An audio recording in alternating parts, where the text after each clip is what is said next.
পৃথিবীর কিছু অদ্ভুত সব ঘটনা নিয়ে আজকের আমাদের আয়োজন। ১৫১২ সালে রোয়ানক দ্বীপ থেকে ১০০ জনেরও বেশি মানুষ গায়েব হয়ে যায়। একটা গাছের গায়ে ফোর্টন লেখা ছাড়া আর কিছুই খুঁজে পাওয়া যায়নি।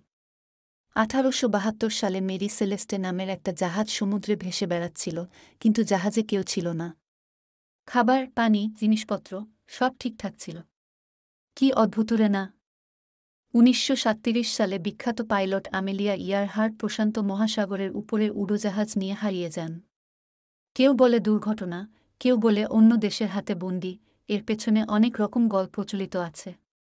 ১৯০০ সালে ফ্ল্যানান দ্বীপপুঞ্জের ৩ জন বাতিঘর রক্ষক হঠাৎ উধাও হয়ে যান। খাবার টেবিলে রেডি করা ছিল, কিন্তু তারা যেন হাওয়া হয়ে গেলেন। ২০১৪ সালে ২৩৯ জন যাত্রী সহ মালয়েশিয়ান এয়ারলাইন্সের MH370 বিমানটি হঠাৎ গায়েব হয়ে যায়। কিছু টুকরো টুকরো জিনিস ছাড়া আর কিছুই খুঁজে পাওয়া যায়নি। এই রহস্যগুলো আজও অমীমাংসিত। এসব ভাবতে ভাবতে মানুষের মাথা ঘুরে যায়। আপনার কি মনে হয়, এরকম আরও রহস্য জানতে আমাদের চ্যানেলটি সাবস্ক্রাইব করুন।